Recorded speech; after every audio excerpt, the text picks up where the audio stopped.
Pues... ¿Qué? No, sí, lo sé. Pues buenas tardes a todos, muchas gracias por estar aquí con nosotros en lo que es el diálogo séptimo de estas 16ª jornadas de Olmedo. Lo que vamos a ver aquí es, precisamente, vamos a hablar sobre la vida-sueño en la escena actual. Y para ello, nada mejor que tener con nosotros a 4 grandes profesionales de la escena, cada uno imbricados en montajes diferentes. Tenemos a Núria Gallardo, que estuvo dirigida por Calixto Vieito en un montaje que se presentó en Barcelona, en Madrid y primero en Edimburgo, de La vida sueño. Después Elena Pimenta, la directora de La vida sueño en 2012, dentro también de la programación de la Compañía Nacional de Teatro Clásico. Fernando Cayo, que hizo el papel de Segismundo para el montaje de Juan Carlos Pérez de la Fuente, con versión de Pedro Víllora, y para la compañía de la CAM Siglo de Oro, es así. Y finalmente Arturo Querejeta, que hizo el papel de Clarín para el montaje de Ariel García Valdés, también en producción de la Compañía Nacional de Teatro Clásico, de 1996, que fue la última que entró dentro de las programaciones de Adolfo Marseillac. Entonces, hay otra cosa que les tengo que decir, que tengo que presentar un libro y lo voy a hacer antes que sus palabras, que son mucho más interesantes que lo que yo puedo decir, y además el libro es mío, entonces es una ofensa a la buena educación y a las buenas costumbres, pero bueno, pues un poco el tiempo manda. Cuanto antes, digamos, hablemos del libro que resume también los 3 montajes que hizo la Compañía Nacional de Teatro Clásico, el que nos referimos de Elena Pimenta en 2012, el de Calixto Vieito en el 2000 y el de Ariel García Valdés en 1996, pues también antes pasaremos a hablar propiamente de los montajes en las palabras de los creadores desde uno y otro punto de vista que participaron en ellos. El libro es un estudio textual, es decir, a donde yo me he dirigido y en donde yo me he centrado ha sido en las versiones. Es producto de una tesis doctoral, resultado de una tesis doctoral, resumen de una larga tesis doctoral que con la dirección del profesor Germán Vega, pues se vio en la Universidad de Valladolid hace un par de años. La idea era, y la convicción, yo llevaba ya mucho tiempo editando versiones para la Compañía Nacional de Teatro Clásico y me daba cuenta de que en general a la versión no se la aprecia como yo creía que podía ser, ¿no? No se la entiende como algo tan artístico como a lo mejor un vestuario, una escenografía, se la tiene como un hermano menor. Se la reconoce mucho mérito, desde luego, y más los filólogos, claro, pero aun teniéndola en primer lugar del montaje, pues yo creía que no se la valoraba lo bastante. Tenía y tengo un amigo que es profesor de filosofía pura, al que yo invitaba a ver alguna de las funciones de los clásicos, con su mujer.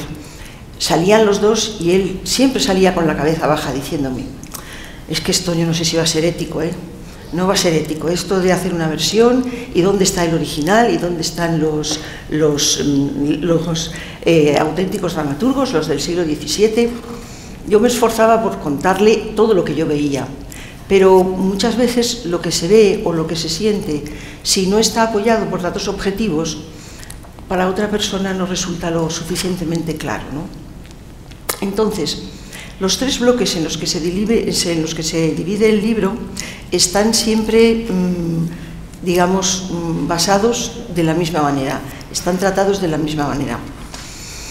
Hay inicialmente un estudio de la trayectoria de la Compañía Nacional de Teatro Clásico para ver en qué punto de su historia se colocan estos montajes, que también es importante porque el primero de ellos, el de Ariel García Valdés, el que corresponde a 1996, pues cierra, es muy importante en sí mismo, porque cierra la etapa de dirección de Adolfo Marseillac.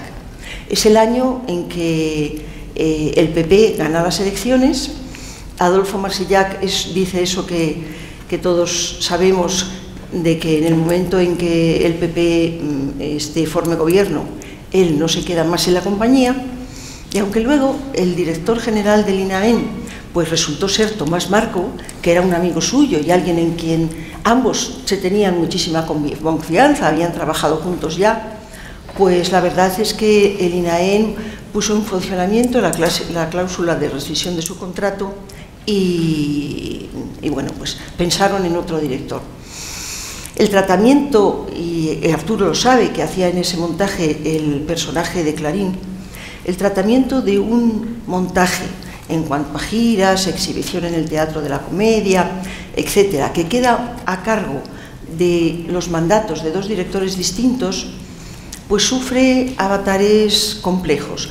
Yo estoy segura que la gira, que no fue larga en este caso, hubiera sido mucho más larga y mucho más apreciada. La recepción del montaje fue buena, pero bueno, pues un poco se quedó ahí. Después hubo un segundo montaje, que fue el de Calixto Vieito, en el que Nuria Gallardo protagonizó el personaje de Rosaura. Este montaje, pues, bueno, también es especial porque se puso en escena en España en el 2000, pero ya se había puesto en escena en el Festival de Edimburgo 2 años antes, y el director de escena, Calixto Vieito, había hecho también la versión y había colaborado con John Clifford, que fue el traductor del texto. Para el montaje de Edimburgo había colaborado en la traducción al inglés. Cuando Calixto Vieito tiene este montaje en Edimburgo, cierra con un éxito grandísimo, va a Nueva York con este montaje y él lo reconoce, para él es un antes y un después. Algo que también está en el libro y que ha sido, bueno, una manera mía de trabajar a lo largo del tiempo, es que pensaba yo, ¿cómo voy yo a tratar La vida es sueño con toda la documentación, los libros, los estudios tan importantes que se han hecho? Entonces lo que opté fue por adaptarme a lo que tenía delante, que era montajes teatrales, montajes muy del momento en el que se hacen, con profesionales a los que hay que preguntar para que te cuenten lo que piensan y lo que quieren hacer y qué piensan sobre lo que han hecho. No son en general personas que se sienten a escribir lo que van a hacer o que hagan un libro cada vez que hacen un montaje. La verdad es que no. Entonces, muchísima de la documentación que está al final del libro y que sirvió tanto para prepararlo a él como preparar la tesis, es autogenerada. Consiste fundamentalmente en entrevistas, ¿verdad, Elena?, que se fueron haciendo, en su caso, a lo largo de muchos años, pues básicamente para que cada uno de los creativos, el director o directora de escena, el vestuarista, el diseñador de la escenografía y, por supuesto, el versionador, contaran de primera mano qué es lo que habían hecho y con qué intención y en qué parte se habían implicado en el proceso. Así que mucho de lo que en el libro se sintetiza proviene de todas esas entrevistas. Todos los directores de escena fueron entrevistados 1 o 2 veces, o muchas veces a lo largo del tiempo. Nuria también me hizo una entrevista muy bonita, y Fernando no, pues porque su montaje no estaba dentro de este grupo de 3, pero bueno, también Ariel hacía ya más tiempo que había colaborado con el clásico, y la verdad que es que también hablé con él, pero me proporcionó datos de su trayectoria profesional, me habló un poco de cómo había visto él la profesión de actor y de director de escena, confesando que en realidad él era más gustoso director de escena que actor. Siempre le había gustado más dirigir que ponerse en la piel de los personajes, pero que, bueno, pues en La vida es sueño él creía que había sido un paso hacia la consolidación de su carrera dentro de España, porque él había vivido toda su vida en Francia y era allí donde había desarrollado la mayor parte de su carrera profesional, mucha de ella en relación con los clásicos. Y el tercero de los montajes, dirigido por Elena Pimenta, que fue del 2012, y es el primero que ella hizo cuando llegó a la Compañía Nacional de Teatro Clásico a empezar la dirección. Ella entró en la compañía en el 2011 y ya en el verano del 2011, si no recuerdo mal, había estado en el Festival de Mérida, había hablado con Blanca Portillo y, digamos, entre una cosa y otra, pues habían pensado que sería interesante y sería novedoso y expresivo hacer una vida de sueño en que el protagonista, Segismundo, fuera Blanca Portillo. Y efectivamente, pues se pusieron manos a la obra y se estrenó en 2012 la puesta en escena. En el libro hay, como primer apartado, una biografía de los dos principales creativos que intervienen, los directores de escena y los versionadores, y una poética también de los directores de escena y de los versionadores, porque la vida de cada uno, en algunos casos, bueno, en todos, realmente es muy expresiva. Lo que han hecho hasta llegar al punto en el que hacen este montaje, cómo el montaje no solamente es producto de unas creencias, sino también de unas vivencias y de en los tres casos, de una profesión ampliamente basada y ampliamente construida, ¿no? Después hay en el libro unas líneas fundamentales de trabajo de cada equipo artístico, de cada uno de los montajes que se examinan, un estudio del texto y sus versiones y de las distintas redacciones por las que pasa cada uno, que eso es lo que, en definitiva, el cotejo de las distintas versiones o redacciones que yo tenía de cada versión, las de La vida es sueño de Elena Pimenta, pues gracias a que la verdad que fue decisivo.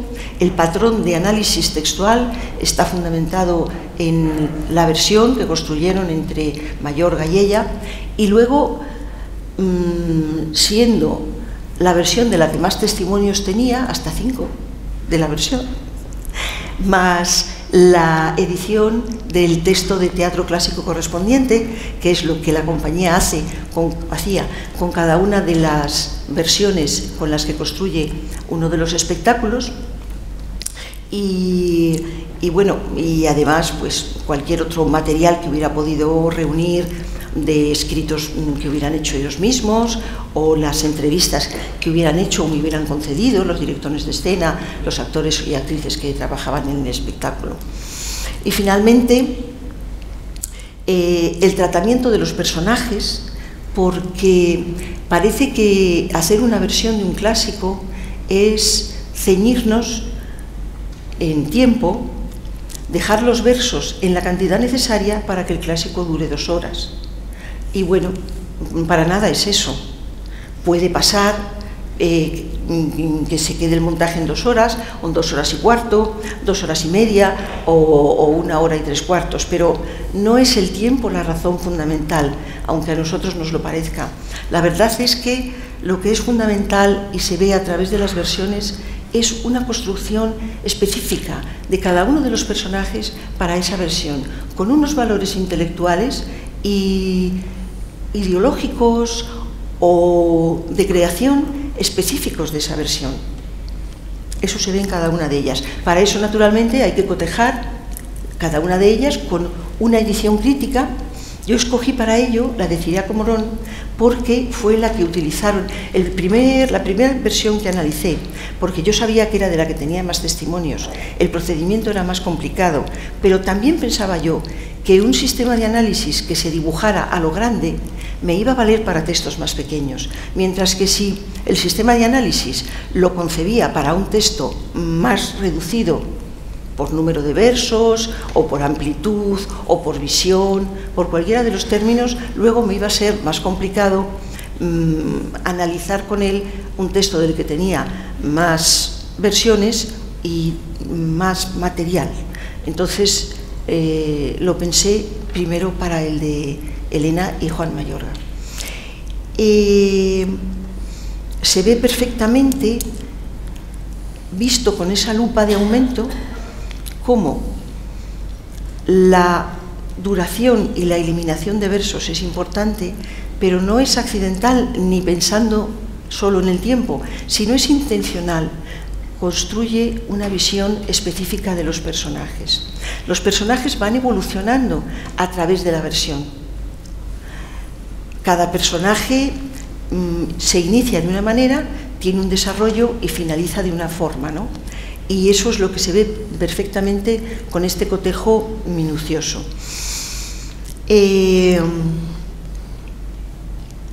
Luego, además, también la versión, este estudio minucioso de cada una de las versiones nos ayuda a ver cómo se va conformando el montaje, cómo a través del montaje los recursos dramáticos que se ponen en marcha pues son también muy, muy diferentes. Por ejemplo, en el caso de Elena y Mayorga, se pudo ver perfectamente cómo, y es lógico si lo piensas, las primeras redacciones de la versión atendían más al primero y al segundo acto. Parece de sentido común, pero es porque es lo primero que se estaba ensayando y lo primero que se ponía a prueba. Es así. Entonces, si en la versión había una construcción que en los ensayos por alguna razón no funcionaba, también la versión se modificaba. Por eso había cambios, había cosas que no funcionaban, pero luego colaboraban al diseño del personaje, como ocurrió con el de Clarín. El de Clarín, al principio, pues parecía que iba a tener una dimensión más pequeña, pero luego, pues, Elena consideró, creo yo que se puede decir así, que era un contrapunto un poco salvaje y un poco movido de El príncipe salvaje y movido, que era Segismundo, y en algún caso su único apoyo. Entonces el personaje volvió a recuperar versos que había perdido en un estadio anterior. Se ve también cómo cada dramaturgo es muy específico en el tema de las acotaciones, en cómo estudia a los personajes. Es muy diferente. En estas tres versiones se visualiza perfectamente también cómo hay muy diferentes métodos de colaborar o incluso de no colaborar entre el versionador y la directora o el director de escena. Hay un primer ejemplo, que es esta puesta en escena de Elena y de Mayorga, en donde la colaboración fue muy intensa desde el principio. Y esto se ve en lo escrito. No solamente se ve en lo escrito, sino que además hay material que está anotado por Elena en los márgenes de la biblioteca del clásico, en donde se ven las primeras reacciones que tiene ante la primera redacción de la versión de Mayorga y cómo la segunda redacción de la versión de Mayorga, como lo han discutido, porque ellos trabajaron todo discutiendo, viéndolo juntos, un método de colaboración muy intensa y muy conjunta, se traslada a una tercera versión. En la tercera versión se recoge no solamente el punto de vista de Mayorga, sino el punto de vista de Elena. Así sucesivamente. Las acotaciones también reflejan mucho el punto de vista del dramaturgo. Hay dramaturgos, como es el caso de Mayorga, que estaba completamente al tanto del montaje, sabía exactamente lo que iba a pasar y puede reflejarlo en las acotaciones. Hay sistemas de colaboración, como por ejemplo el que hubo entre Sanchi Sinisterra y Ariel García Valdés. Ellos trabajaron en la distancia, se llamaron, se pusieron de acuerdo, confiaban mucho el uno en el otro. Sanchis me lo dijo varias veces. Sanchis en ese momento vivía y trabajaba en Barcelona, estaba ocupado en la Sala Beckett y bueno, tenía mucha actividad. Y tampoco podía dejar Barcelona ni integrarse en otro sistema. Por ejemplo, había desechado una plaza en la universidad como profesor, porque también quería dedicar más tiempo a la familia, tenía hijas pequeñas, todo eso, ¿no? Y entonces, lo que hace es ponerse de acuerdo con Ariel García Valdés en los tramos, vamos, en las líneas generales de actuación, y luego empezar a trabajar él solo. Me dio, para que lo tuviera y lo analizara, el sistema de redacción de su versión, que es un cuaderno autógrafo, en donde para algunas de las modificaciones que va a hacer le da a Ariel pues 2 o 3 posibilidades para que Ariel escoja. Luego se ve como en la sucesiva redacción Ariel ha escogido una de ellas, y en este caso, que es un sistema de colaboración a distancia, como finalmente en la puesta en escena, en lo que se escucha en la palabra de los actores según la grabación del Centro de Documentación Teatral, porque pensamos que la función grabada va a ser consecuencia de lo que estaba escrito.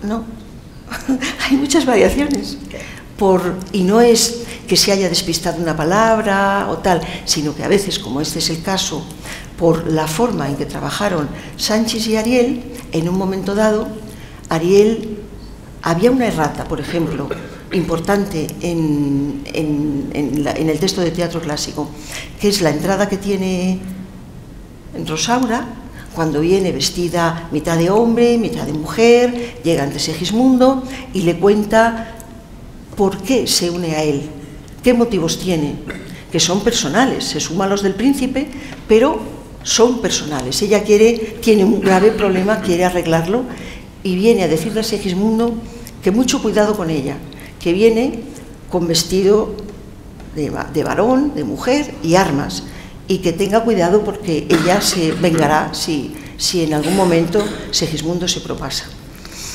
Y ahí, aparte de que había una errata en el texto de teatro clásico que Ariel solventa, porque pide que se repongan textos que se habían quitado previamente, pues además sobre todo Ariel funciona a través de reposiciones. Una duda que tengo yo, fíjate, que a lo mejor tú lo has oído, no sé, lo oíste durante los ensayos. Yo lo pregunté a los ayudantes de dirección. A Adolfo, naturalmente, ya no se lo pude preguntar, que me hubiera contestado. ¿Tú sabes que hubieran trabajado Adolfo y Ariel así un poco codo con codo con el texto? Al principio sí. Me consta que sí, porque Ariel, para el personaje de Rosaura, probó a muchas actrices. Y yo hice las pruebas con esas actrices, y estaba Adolfo. Y me consta que tenían bastante relación al principio, luego ya Adolfo desapareció. Respecto al texto, yo recuerdo que el texto ya definitivo nos pasaron a los actores, eso ya no se tocó. Quizá en algún momento hay un decalaje entre el Centro de Documentación Teatral, que en un momento dado en escena dijera, oye, esto quítalo o tal. No llego a recordarlo tanto, pero sí que al principio colaboraron.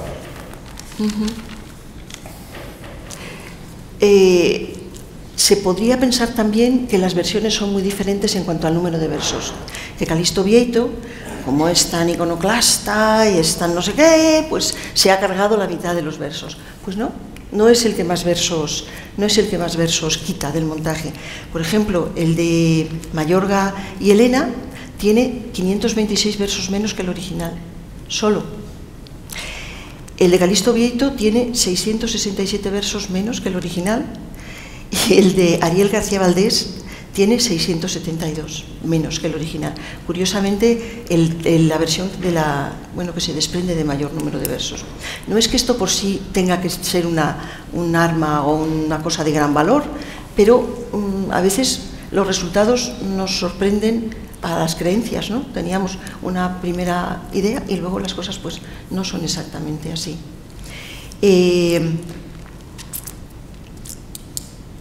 Luego, otra cosa que hay también interesante a destacar en cuanto al texto de estos montajes, y yo creo que ya yo me voy a callar, que es lo que tengo que hacer, y dejaros hablar vosotros, es que en La vida es sueño, como sabéis todos, hay un elemento de diferencia, que es el texto de Madrid, la edición que se cierra en Madrid, tiene Neil Ostad en Madrid, y la que se cierra en Zaragoza.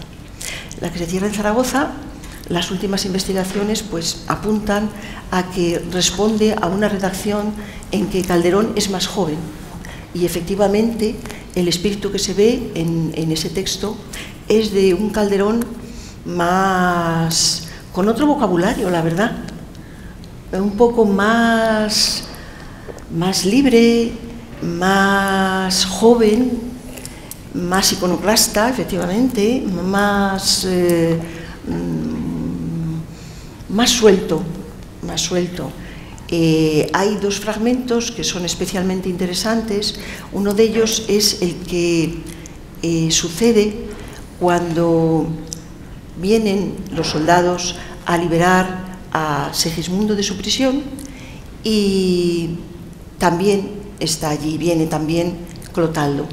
Pero Clotaldo decide que va a seguir su juramento de vasallaje al pie de la letra, y lo que tiene que hacer él es marcharse a hacer la guerra con su rey, con Basilio.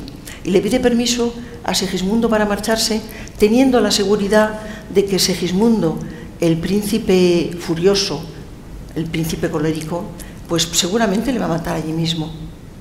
Y no, Segismundo ha evolucionado y es capaz de controlar su ira y de ordenar lo que va a hacer conforme a un propósito final que cada vez va teniendo más claro.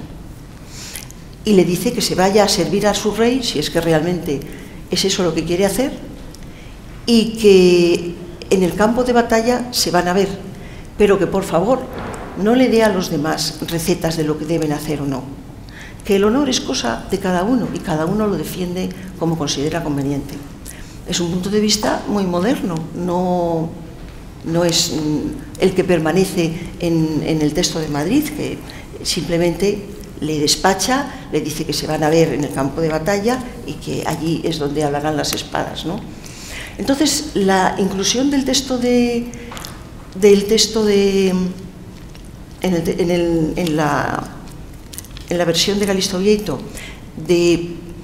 no solamente de fragmentos importantes, es ese, hay otro que también es importante sobre la visión que tiene Segismundo de Rosaura cuando viene a verle al campo de batalla. En la parte que Rosaura no oye, Segismundo piensa: qué buen momento para violarla, pero dice, bueno, vamos a ver, ¿no es más propio de los príncipes dar honra que quitarla? Y además pasa una cosa, que no sé qué ocurre, que con esto que me ha contado de que tiene la honra comprometida, yo ya no la puedo mirar de la misma manera. Y entonces, bueno, pues a partir de ahí sus caminos se separan y ocurren cosas distintas. Eso en la versión de Madrid no está, pero sin embargo en la de Zaragoza sí. O un fragmento que también a mí me gusta especialmente, es muy bonito, al principio del acto tercero, que es de Clarín, es un fragmento muy bonito, que en la versión de Madrid, Clarín es un personaje que está dibujado pues con rudeza, ¿no? Es un hombre que está al servicio de Rosaura. Mayorga lo califica a veces de fisgón en las acotaciones. Es un tipo fisgón, porque siempre está buscando cosas que comprometan a los demás personajes para luego conseguir algún producto de ellos, ¿no? Ese tipo de... Sin embargo, en ese principio del acto tercero están los dos en la cárcel y Clarín se convierte en un personaje omnisciente, mucho más trágico y magnífico de lo que ha venido siendo el criado al que estamos acostumbrados, y le dice a Segismundo, que no puede oírle: ¿cómo tú, sabiendo tanto, no haces nada? ¿Es que no eres capaz de ver lo que tienes delante? ¿No puedes actuar conforme a eso? Y a renglón seguido, Vieito, que es quien lo añade, pues le hace cantar unas canciones y es una de las interpolaciones en En el texto de Bieito, otra cosa que es muy significativa, se introducen, como tú sabes muy bien, y sobre todo en el personaje de Clarín, muchísimos fragmentos en prosa. Sí. Y versos como: con 100 cañones por banda, viento en popa, toda vela, no cortan mal si no vuela un velero bergantín. Sí. O viva mi suegra, mi suegra en el fondo del Pisuerga, ¿te acuerdas? Sí. Pues es... Recuerdo. Entonces bueno, pues esos son puntos de vista muy distintos, pero en los versos, que era lo que yo iba al principio de todo esto, en la versión de Mayorga hay 526 versos menos, en la de Bieito 667 y en la de Ariel 672. La duración del espectáculo no es lo que más preocupa, es el diseño de personajes, es el fondo del asunto. Son los recursos dramáticos que yo diría que tienen un suelo en que apoyarse magnífico, discutido entre director de escena y autor de la versión, por el que transita el resto del equipo artístico y que es lo que conforma verdaderamente el espectáculo. Entonces, yo ahora, que ya he hablado bastante, yo quisiera que cada uno, pues no sé, fuerais primero Elena, ¿no?, que tiene seguramente más cosas que decir o que apuntar sobre su montaje, o alguna cosa que quiera ella decir sobre el texto o sobre... ¿Por qué vosotros, por ejemplo, no recurristeis para nada a la versión de Madrid? No, ¿ni siquiera se os planteó? Sí, lo leímos. Sí. Sí, de hecho, antes comentabas esto de Rosaura. La verdad es que hay un momento en que cuando estás leyendo la anterior te das cuenta de que has sacado casi las mismas conclusiones. Quiero decir que en el caso de Rosaura, este camino que ha elegido Segismundo, en el que decide, es uno de los grandes, la línea de acción dramática de Segismundo para nosotros, elige el bien, elige hacer el bien, que parece algo muy obvio, o para algunos sería como muy cristiano. Bueno, pues como ser humano elige construir vida en vez de destruirla después de todo su recorrido.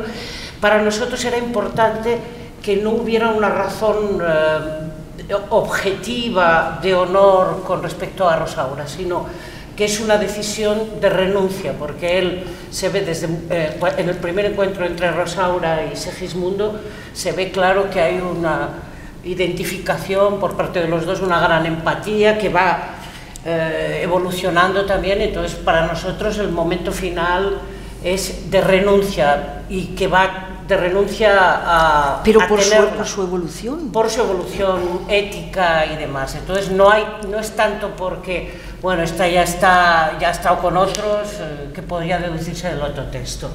No, la verdad es que Juan es un hombre... Buenas tardes y felicidades, claro, felicidades por esta publicación, que creo que es verdaderamente hermosa y para mí muy emocionante, pero me parece, creo que estaremos todos de acuerdo, que es importante que se traslade también al texto escrito la experiencia de los montajes, ¿no? Creo que eso es muy, muy importante, porque evidentemente todos sabemos que son dos espacios diferentes, y la Compañía Nacional de Teatro Clásico, en la que todos los que estamos aquí hemos trabajado, tú también, pues su visión es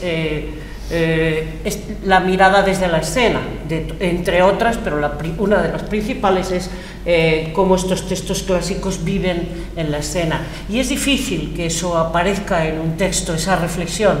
Y además, como que siempre se juega a cierta traición con respecto a los textos, eso de 525 versos. Bueno, pues las razones son muchísimas. Es curioso, comentabas esto de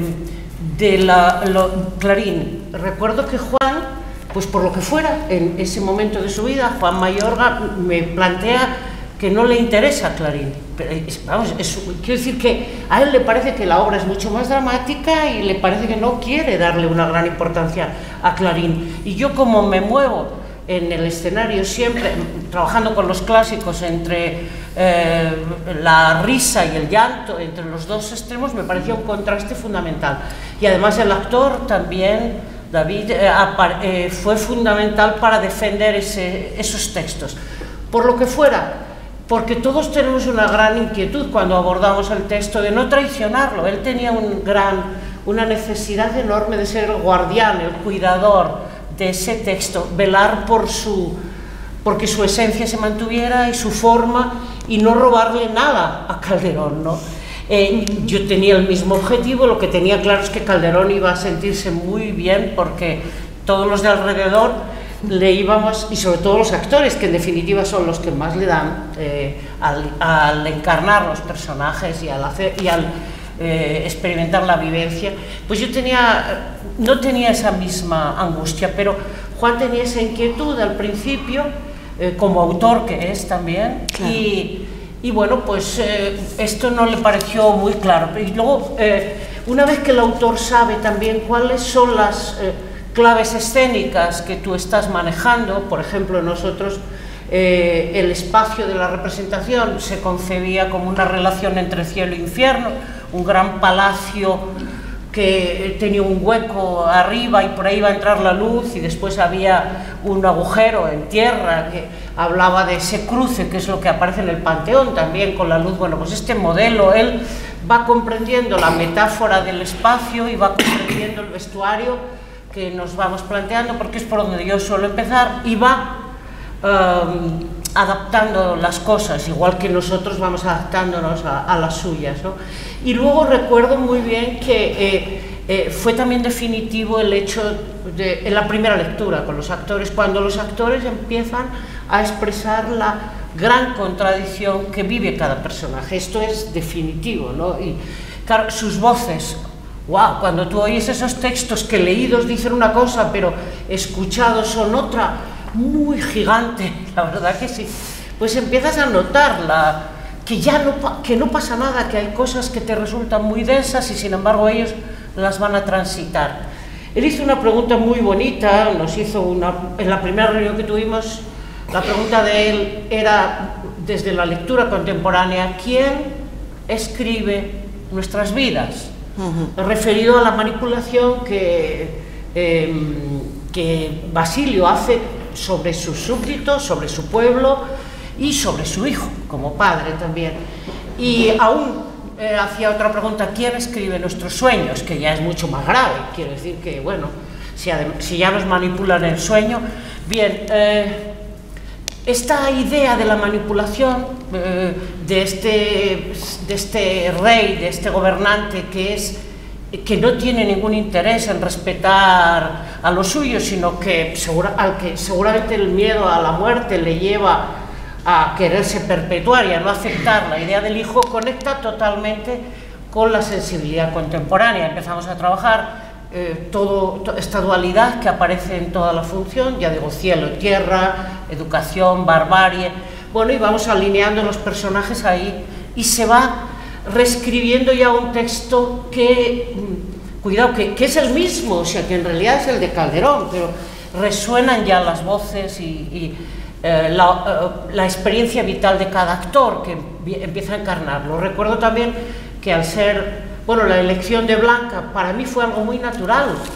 Seguramente yo me he educado en un tipo de teatro en el que eso era natural, a veces por necesidad, ¿no? Bueno, pues es que, aunque no de la edad o no sea del mismo género, pues quiero decir que esa libertad, que también la habíamos visto ya en propuestas, por en España ya ocurrió hace mucho tiempo, que las mujeres podían hacer de hombres, pero bueno, hay muchos directores que tanto de razas como de género, no han tenido ningún problema en irlo cambiando, y efectivamente, como tú decías, se ampliaba el significado.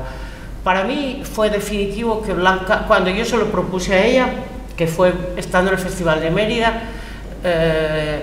que yo ya había sido nombrada pero no había empezado a ejercer hasta septiembre, pues me dijo que sí, y me llevé un susto horroroso, porque digo, anda, que me ha dicho que sí, ¿y ahora qué hago?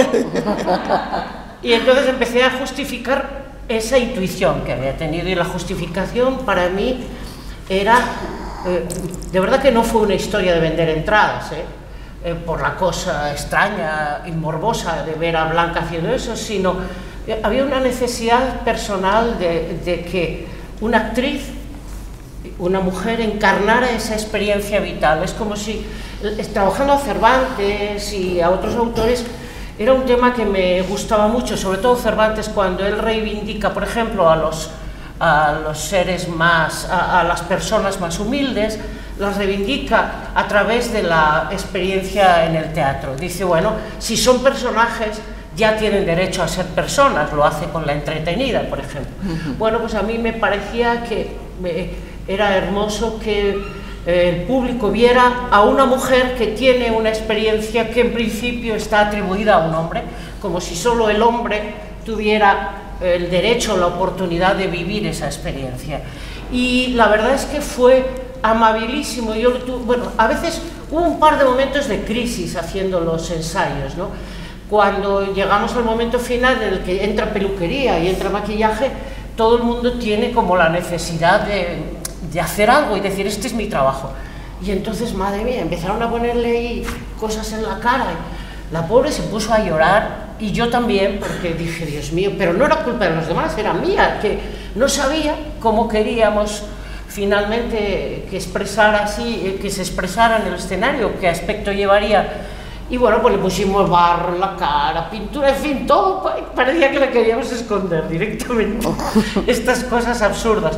Y no, pues ahí se decidió, habíamos trabajado todo, hasta ese día, de una forma súper orgánica, natural, y cuando llegan esos momentos le quieres poner una peluca, no sé, o sea, todo era muy raro. Y ella misma decía, ay, es que yo tener todo el tiempo el pelo corto, pues es un problema, porque igual tengo otros proyectos y tal. Bueno, la decisión más bonita, más importante, fue dejarla ir a pelo. O sea, nada, sí, con el pelo corto y sin, en todo caso, un poco de lapicillo en el ojo, así, porque lloraba bastante en la obra, y para que se le vieran los ojos de vez en cuando. Pero vamos, creo que su mirada fue importantísima, porque todo empezó a adquirir un valor nuevo, como en cada uno de los montajes de los que has hablado y de los que ellos tendrán que hablar ahora, en cuanto yo también detalle. Pero creo que afortunadamente cada montaje suma no solo la experiencia de un versionador y un director, sino claro, la experiencia, por supuesto, principal de los actores y sin duda la de los otros creativos que van sumando significados, y efectivamente coges una cosa y llegas al final. Ahora decías una cosa muy curiosa que he mirado en el libro, pues, o sea, de la poética, ¿no? Y me encanta eso de leer algo que yo no tenía tan claro, pero sí. Por ejemplo, asociar la arena que cae al personaje de Basilio, sí, que cae del peine. Bueno, efectivamente sirve como una especie de reloj de arena, él pone la mano, cae la arena sobre su mano y contribuye a significar un poco la destrucción. Que se ha acabado su tiempo. Claro, la idea es que lo que realmente le importaba a él era su tiempo, es decir, nosotros entendimos que Basilio se trataba de una persona que tenía miedo a la muerte, como tantos poderosos, porque es lo único que no pueden evitar.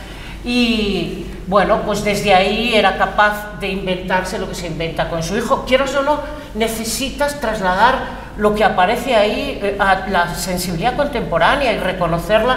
Y recuerdo que aparecieron cosas muy chocantes, por ejemplo, cuando se mete Segismundo, para nosotros está abajo en el escenario, no está en una cueva.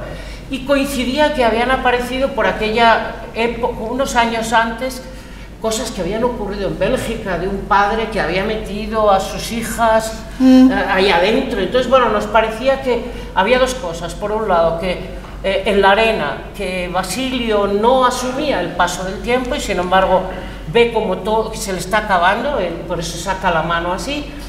Y por otro lado, en ese agujero está metido porque en el fondo está en el mismo palacio, es decir, él no se ha quitado la sombra, el recuerdo, por eso le tiene que sacar cuando se hace mayor, porque no se lo ha quitado. Entonces, esto te va configurando un personaje entre los elementos metafóricos externos, más externos, o lo que aparece dentro de la obra, te va configurando un personaje contradictorio, pero que está muy movido por la culpa, ¿no?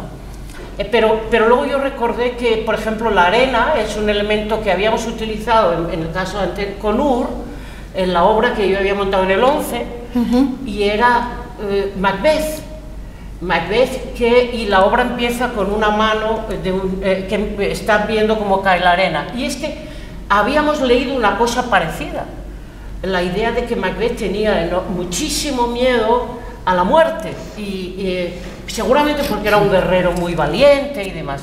A día de hoy, yo cuando doy clase de dirección a directores, dramaturgos o actores, estoy haciendo un análisis simultáneo de las dos obras. Trabajo sobre La vida es sueño y sobre Macbeth, porque me parece que tiene mucho interés. Y nada, yo ya me voy a callar porque ellos ya tienen mucho que decir. Y sobre todo necesitaríamos un tiempo que a lo mejor, como está el recital después, tampoco podemos disponer de todo lo que querríamos. Pues no sé, Fernando, ¿quieres tú contarnos un poco del montaje en el que participaste? Que a lo mejor es un poco el que... Bueno, primero decirte que me parece muy mal que no esté en el libro.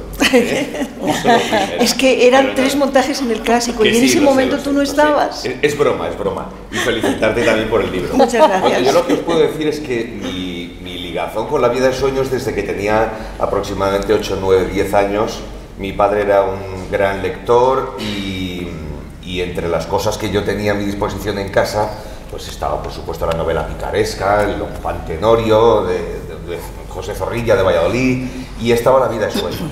Y yo, con 10 años, más o menos, en uno de estos festivales de Navidad del colegio en el que estaba estudiando en Valladolid, decidí, porque me gustaba mucho el teatro, estaba en el grupo de teatro de allí, hice como una especie de megamix con varios monólogos de Segismundo, de La vida de sueño, y me acuerdo que lo monté como un oficinista que estaba agobiado por la rutina. Me imagino que también llevado por los agobios que yo sentía como estudiante en ese momento, y entonces había un momento en el que tiraba los papeles para arriba y arrancaba con el "ay mísero de mí, ay infelice", ¿no? Llevado al territorio de un oficinista comido por la rutina.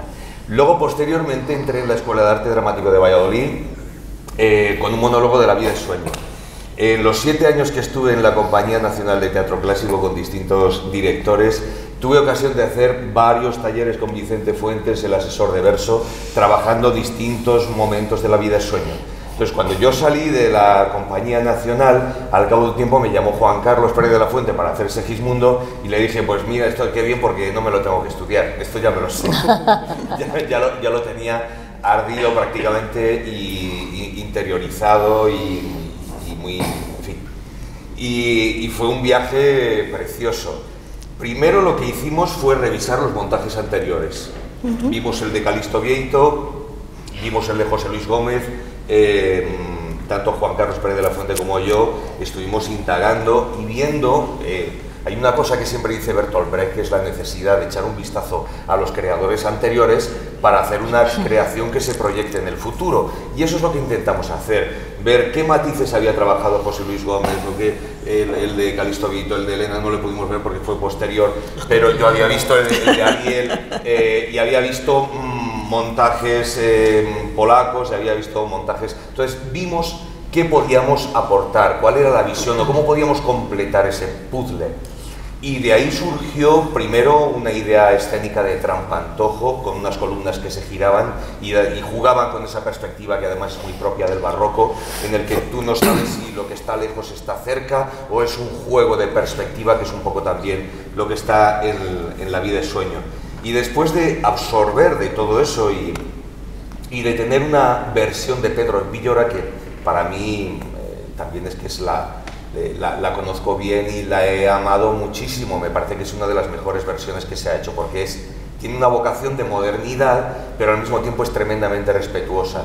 Están todas las tramas en la medida que tienen que estar, y resultó un espectáculo muy compacto, muy brioso, de hora 50 minutos, con el que hicimos una gira estupenda por toda España, y estuvimos incluso en el Apolcine de Berlín, uno de los grandes templos del teatro europeo, y en el Piccolo de Milán, y fue recibido con mucho cariño. Para mí ha sido una experiencia inolvidable en mi vida, pero para mí, sobre todo, lo que es importante cuando me acerco a algo con el equipo en el que esté, es intentar desentrañar cuál es el ser de la obra.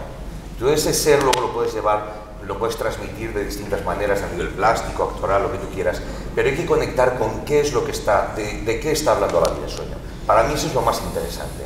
Y lo que yo creo es que Calderón llevó a escena el mito de la cueva de Platón. De eso nos está hablando, literalmente. Si vosotros leéis el mito de Platón, está hablando de un hombre, una serie de hombres encadenados mirando a la pared de una cueva en la que están viendo las sombras de unos objetos que manipulan unos hombres que están detrás de ellos. Ellos creen que el mundo real son esas sombras. ¿Qué ocurre cuando uno de esos hombres, como Segismundo, se suelta de las cadenas y ve el mundo real? Eso es de lo que habla La vida es sueño. De ese viaje de Segismundo, desde que es un ser primigenio, cavernario, que está en lo oscuro, hacia, a través de la catarsis y del conocimiento del mundo real, hacia, y del encuentro con Rosaura, ese viaje hacia la consciencia, hacia la iluminación, hacia el conocimiento. Es el viaje del hombre salvaje al hombre evolucionado. De eso nos habla Calderón y de eso habla La vida es sueño. Y por eso para mí es una obra tan representada y tan amada, porque habla de un esencial humano. Es la búsqueda de la llama de Prometeo, o sea, ese momento en el que recibimos la llama de la sabiduría y se produce una iluminación y llegamos a ser pues hombres más y mujeres más evolucionados, más despiertos. Y de ese despertar es del que habla La vida es sueño, y de ese despertar del que habla Matrix, porque La vida es sueño fue el libro de cabecera de los hermanos Wachowski cuando escribieron Matrix, esa obra maestra de la cinematografía. De ahí, al mismo tiempo, Juan Carlos Pérez de la Fuente absorbió ciertas cosas, cierto estilo que tenía que ver con esa cosa moderna que proyectaba el Matrix, ese despertar y ese plantearnos, vivimos en una simulación, estamos en el metaverso, vivimos en la vida real, ¿cuál es la realidad, ¿no? Y ese impulso de modernidad, Juan Carlos Pérez de la Fuente lo construyó además mano a mano, porque estaban los dos en el patio de butacas, con Chevy Muraday, de una manera muy física. Intentamos impregnar todo el montaje de un impulso prácticamente grotowskiano. Había mucha fisicidad en todo ese montaje, había un grupo de intérpretes que se transformaban en una especie de coro físico que recreaba distintas situaciones, atmósferas, y la verdad es que fue un viaje precioso. Y una cosa que a mí me encantó de ese montaje es que Juan Carlos plantea en un momento determinado el despertar de Segismundo hacia el mundo real como un momento en el que se ilumina el patio de butacas y él descubre a los espectadores y se produce un juego metateatral en el que él de repente, ese despertar al mundo no es solamente que llegue a Palacio después de despertar de la droga que le han proporcionado, que le han suministrado, es el descubrir a los espectadores. Segismundo bajaba al patio de butacas y tocaba a uno de los espectadores, y ese momento mágico de despertar, de conocimiento, de nacimiento, es una de las cosas que me parece más valiosas del montaje. Y nada más, yo creo que con eso... Pues muchísimas gracias, y luego si hay preguntas. Y Nuria ahora podría hablarnos de su Rosaura, un poquito, bueno, de lo bien que te llevabas con Calixto. Con Calixto fue un trabajo muy bestial. Él es un animal salvaje, y como animal salvaje propone a todos los personajes como esencia animal. Entonces, todo lo que pudiéramos sacar de allí es súper animal. Hay una cosa que me gustaría mencionar, porque Elena ha hablado antes de Basilio, del paso del tiempo, de la arena que se le cae en la mano. Fíjate, dos maneras de contar lo mismo de diferente manera. Calixto puso a Carlos desnudo, salía al escenario, en esa escena él salía desnudo al escenario buscando algo que ya no tenía, porque ya se le había ido, se había despojado de todo.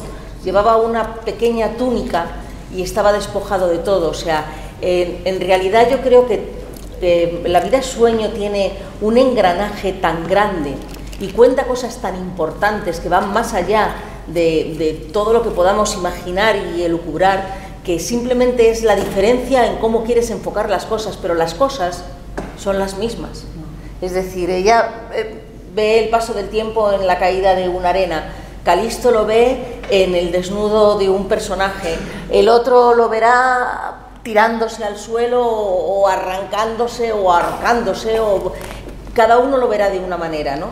Pero en el fondo la esencia, es una obra de teatro tan grande, que habla de la esencia del ser humano, de cosas que nos hemos planteado todos, porque si lo lees es que somos todos los que nos hemos preguntado, ¿qué hacemos aquí? ¿Qué quiero yo hacer de mi vida? ¿Qué me pasa? ¿Qué hacen otros ¿Qué siento? de esa vida?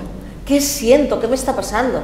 Y luego, literalmente, me parece para una mujer una obra absolutamente revolucionaria. Es decir, una tipa que sale de Rusia y va a Polonia. O sea, tú ahora te coges un tren. Tú imagínate en aquel siglo, cógete un caballo, o sea, cógete el mapa y ves de Rusia a Polonia montada en un caballo porque dice, por mis cojones este tío me devuelve la honra. Y va y se lo atraviesa. Y cuando está llegando, los hados y los sinos, y cuando está llegando, el caballo se le cae. ¿Pero dónde se le cae? Se le cae a su lado.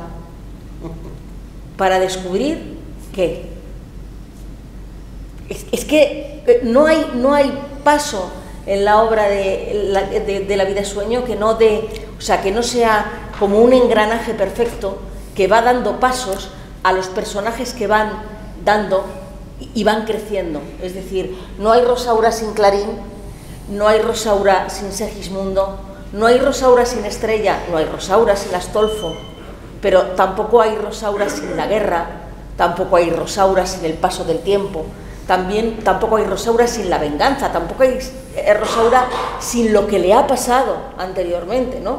Sin todo lo que ha vivido, sin todo lo que se queja, porque Rosaura también podría decir, ay mísera de mí, ay infelice, ¿por qué me tratáis así? O sea, ¿qué he hecho yo para merecer esto? Pero es bestial. Y luego el montaje con Calisto fue muy, ya te digo, en el sentido más sensorial, absolutamente sensorial, incluso demasiado bestia, diría yo, a veces, porque íbamos a una velocidad vertiginosa, lanzándonos a la piscina. A veces, nosotros reflexionábamos después de hacer. O sea, él planteaba algo, nosotros lo hacíamos y luego pensábamos en lo que había salido de ahí. Y a partir de ahí seguíamos construyendo, ¿no? Y cuantas más imágenes locas lanzaba, yo me acuerdo, por ejemplo, de Clarín, que la cuarta pared completamente rota. Es decir, la cuarta pared no existía. Segismundo hablaba al público, yo hablaba al público, Clarín sobre todo hablaba, se meaba en el público. Sí, o sea, sí. Llegaba un momento en que sacaba y se meaba en el público, o sea, era súper transgresora. Las razones por las cuales fueron así, yo como el montaje venía de Edimburgo, él lo que hizo fue una traducción o una adaptación a castellano y la montó aquí, pero con los mismos parámetros que lo había hecho en Edimburgo, con lo cual el reto para los actores también era un poco difícil, porque realmente prácticamente, sin haberlo visto, tenías que hacer lo que hacían los otros actores que habían hecho. Entonces, al principio la libertad de poder hacer era poca. Pero luego, poco a poco, también con el director vas ensamblando y te va dando libertad también para tú poder hacer. Eso siempre pasa, ¿no? Cuando hay un buen equipo, enseguida hay un toma y da. Al principio A mí, Leighton, que era mi maestro, siempre decía, haz primero lo que yo te digo, porque así me demuestras que no haces lo que yo te digo porque no sabes hacerlo, sino, o sea, primero haz lo que yo te digo y luego tú me dices lo que quieres hacer, pero primero haz lo que yo te digo, por si acaso. Y yo en eso soy muy obediente. Pero luego, si tienes otro punto de vista, también lo podías ofertar o lo podías mirar. Y fue un trabajo muy intenso, completamente intenso, porque además fue muy poco tiempo de ensayos, porque yo me incorporé más tarde. Y ya te digo, en cuestión a la versión, a las palabras, era un poco irreverente con respecto a eso. Es decir, aunque estaba Alicia por ahí, el verso en un momento dado le importaba mucho más la acción y el sentimiento que lo que era rigurosamente decir el verso, ¿no? Al contrario, que luego he trabajado con Elena, que Elena es una súper maravillosa fan de la acción y del sentimiento y de la, vamos, de la energía y del lanzarse. Ahora, el verso es el verso y hay que respetarlo. Entonces tú lánzate, pero las pautas son las pautas y las pautas siempre ayudan. Entonces cuanto más sabes, o sea, cuanto más sabíamos del verso y de desentrañarlo, más lejos podíamos llegar, ¿no? Quizás yo a lo mejor si hubiera conocido a Elena antes, a lo mejor hubiera llegado más lejos en la función de Calisto, pero bueno, y en ese sentido nada más, ya te digo, para mí lo más interesante de esa versión fue la locura de lanzarte a hacer, a vivirlo como si fuera, como si estuviera pasando aquí y ahora y en este momento, ¿no? ¿Y cómo fue, Arturo, tu experiencia con Ariel y con agradable de trato seguro, porque era una persona encantadora? Sí, buenas tardes. Buenas tardes. Eso es. Muchísimas gracias por estar aquí y aguantarnos esta estupenda disertación sobre la vida sueño. Sí, realmente fue muy gratificante, ¿no? Porque, claro, también es el montaje más antiguo, más anterior. Sí. Entonces, claro, la Compañía Nacional de Teatro Clásico llevaba 10 años de existencia, más o menos. Era una vida sueño, la catedral de la dramaturgia y de Calderón y del siglo de oro y del barroco español, etcétera, etcétera. La responsabilidad era tremenda. Y el hecho de participar en eso, estábamos todos como especialmente atentos, especialmente sensibilizados a que aquello tenía un valor por encima de cualquier otra función que se podía más o menos representar o que habíamos representado hasta ese momento.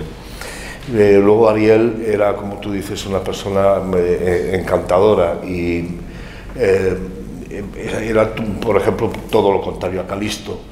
Es decir, es un montaje delineado, es un montaje que tiende hacia una cierta sencillez, elegante, con una escenografía que era muy delineada, con una pared rocosa al fondo, cortada por una gasa que cimbreaba en determinados momentos. Era todo estéticamente muy bello, una envoltura estética que envolvía a unos personajes que están en una situación crítica y tremenda, como ha apuntado la Rosaura de Nuria, es decir, una mujer que viene a restaurar su honor, un señor que sale de una cueva. Estoy totalmente de acuerdo con lo que ha aportado Fernando, porque es verdad que el mito de la caverna está ahí, ¿no? Esa sensación de lo efímero, de que la realidad que percibimos a veces son unas sombras proyectadas en la pared y que nosotros estamos de espaldas a la realidad. Es todo el mito de la caverna, y no solo eso, sino toda la concepción del libre albedrío propio del barroco, en lo que fundamentalmente se sustancia la vida sueño. Yo entiendo las reticencias de Juan Mayorga, en el sentido en el que una catedral dramática como esa de repente aparece Clarín, y esos contrapuntos a veces pueden distraer o pueden perturbar determinado tipo de acción dramática. Yo creo, al contrario, claro, yo tengo que defender a Clarín, claro, o sea, evidentemente. Yo creo que la potencia en el sentido en el que, curiosamente, en una función que empieza, como ha contado Nuria, con una señora que viene ensoberbecida, montada en un caballo que se despeña, sale un tío de una cueva, el rey cuenta un oráculo, sale Clotaldo que está cuidando a Segismundo, o sea, pasan tantas cosas, guerras, tal, no sé qué. El único que muere es Clarín. En medio de la batalla, una bala perdida, y muere Clarín. Y ahí hay dos líneas que para mí eran, yo lo hablaba bastante, recuerdo con Ariel, que era en ese sentido de que Clarín para mí era el sentimiento trágico de la existencia, sin filosofar, porque Clarín no es el gracioso al uso, hombre, participa evidentemente de toda la picaresca que ya se había desarrollado en el siglo anterior. No se pueden concebir esos personajes si no hubiera existido un Lazarillo de Tormes, ni un Buscón, ni el Guzmán de Alfarache, etcétera, etcétera y tal. Pero no es un gracioso al uso, porque participa, yo lo hablaba con Ariel, recuerdo, participa de dos líneas que para mí son fundamentales, a veces contradictorias y muy paradójicas, y es, el Clarín es un gran agradador de todos los Segismundos. Hay que dar vivas al rey, se da vivas al rey. Hay que dar viva a la libertad de los que vienen a liberarnos, etcétera, y tal. Yo, lo que quieras te lo doy. Yo me posiciono es un buscavidas, y es un correveidile, y es todo lo que quieras aunar en ese sentido. Pero llega un momento en el que todo eso, alguien que se ha comportado fundamentalmente para solventar como sea su existencia, una bala perdida en mitad de la refriega, se lo lleva y se lo carga. Y ese es la gran tesis, digamos, final que une mucho a todos los personajes, ¿no? Porque de alguna manera está muy, muy cercano a Basilio. Basilio no quiere reconocer el mundo que pierde, el tiempo que está perdiendo. Basilio está atrapado por los augurios, etcétera, etcétera, y está tomando las decisiones equivocadas. Clarín le pasa lo mismo al final, y es ese momento maravilloso del final, que seguramente luego en la interpretación lo veremos, de cómo si quieres preservarte de los problemas de la vida, lo mejor que puedes hacer es enfrentarte a ellos, porque si no los problemas te acabarán comiendo, te acabarán matando. Y para mí ese personaje, que por un lado es el gran vividor, porque le va dando a cada uno, le va diciendo lo que le apetece, y él sale airoso de cualquier situación, al final no sale airoso de la situación fundamental, ¿no? Ahí conecta fundamentalmente con todas las diatribas del barroco del Librero de Ríos, en el cual el destino no está escrito. Tú tienes la libertad de realizar tus actos, y serán ellos los que te conduzcan al destino que está marcado. Y ahí en ese personaje que está, yo siempre lo veía muy emparentado a Basilio, porque hay una búsqueda, yo creo, desesperada en Calderón, en Segismundo, de la barbarie a la civilización, de la oscuridad al conocimiento, de la luz que comentaba Fernando. Quien no está en ese camino acabará sucumbiendo, y Clarín sucumbe, evidentemente, aunque ha podido transitar por cualquier sitio, por cualquier situación desastrosa personal, al final acabará muriendo. Las malas decisiones acabarán apartándote de ese destino que posiblemente haya estado escrito, ¿no?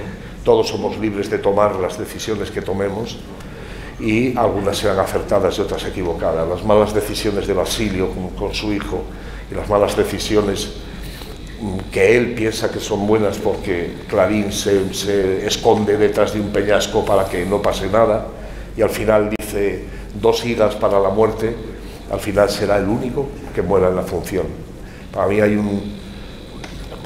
la filosofía del sentimiento trágico de la vida es ya muy posterior, Nietzsche, y en fin, todas esas cosas que ya sabemos, pero los clásicos están ahí, nos van anunciando todo eso.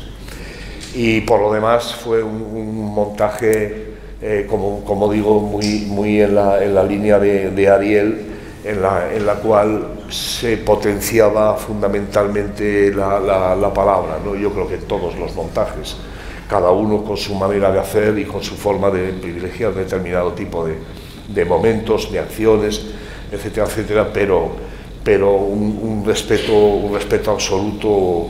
Y además recuerdo que probó a muchas actrices, Lo que decías no antes. lo tenía claro, porque no tenía claro el personaje de Rosaura, no lo tenía claro.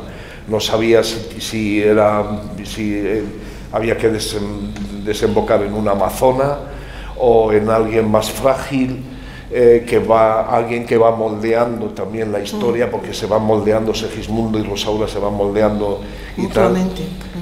Y yo recuerdo que es la escena de la entrada la ensayamos 200.000 veces, porque la ensayé con 6 actrices diferentes.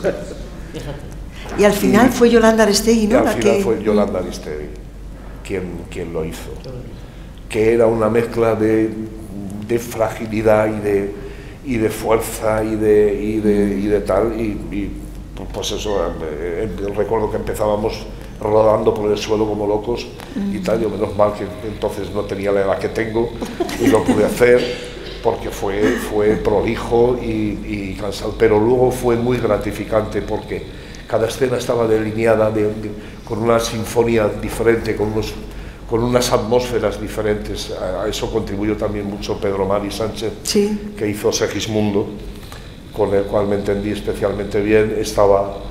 Estaba Otegi, Juan José Otegi, haciendo Clotaldo, sí. Y éramos actores que proveníamos de escuelas diferentes y tal, pero se aunó de alguna manera ahí algo que fue especialmente gratificante para todos. Y nada más, yo creo que si vamos ya muy mal de tiempo. No sé si Nuria quería decir alguna cosa. Sí, sí. ¿No? Para que no se me entienda mal cuando yo igual me he explicado mal. Con respecto a Juan Mayorga, cuando él hace la primera propuesta, que es la primera, claro, contando el debate que tuvimos, y seguramente pesa en la tradición que es una obra muy seria, y entonces pues Juan rascó ahí, que en la primera propuesta quitó a Clarín parte del texto, y a medida que íbamos hablando aquello volvió a su sitio, que era lo que tú explicabas. Claro. Pero quiero decir que Juan lo tenía claro. No, por si acaso. Desde el principio. Vale, perdón. ¿Y Nuria? No, yo es que me he dado cuenta de que todos más o menos han contado la escenografía de sus funciones, pero yo no he dicho nada, y creo que es bastante revolucionario, porque en la función de Calixto Vieito lo primero que sonaba era un grupo flamenco. Salían guitarristas, pero flamencos que se sentaban en la silla. Además teníamos problemas con ellos, porque los flamencos sabéis que aguantan un ratito pero luego se van, y entonces estaban puestos a un lado, tocaban, y cuando ellos consideraban que ya habían dejado de tocar se levantaban y se iban, y decían no, es que no te puedes ir, tienes que estar aquí todo el rato. Y dice, ¿para qué? Están estos, pero nosotros no tenemos nada que hacer aquí, hasta luego dentro de un rato ya entro y vuelvo a tocar, ¿no? Y eso fue bastante difícil entendernos con ellos.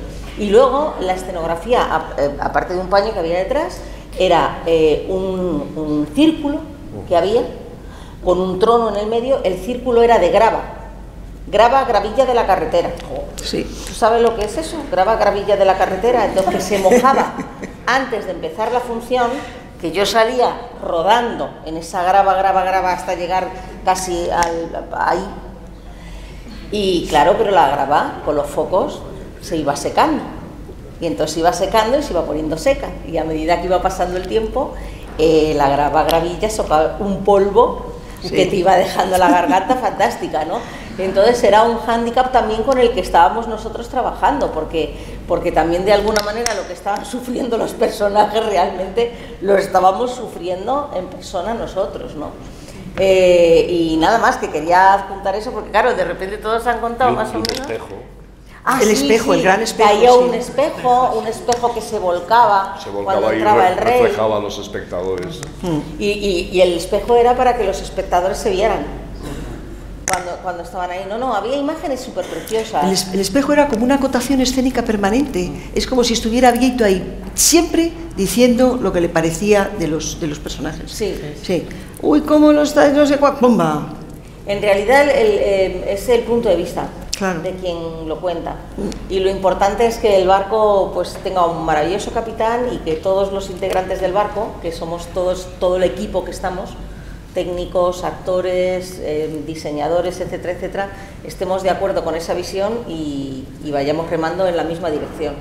Y entonces sale un buen trabajo. Claro, pues yo os agradezco muchísimo, muchísimo todas vuestras palabras y la amabilidad de estar aquí con nosotros, y a vosotros vuestra presencia también, y tenemos que dejarlo porque van a pasar sus personajes, van a pasar a ser sus personajes, entonces eso hay que darle un poquito de tiempo, una transición aquí. ¿Queréis preguntar? No hay tiempo. Vale, pues oye.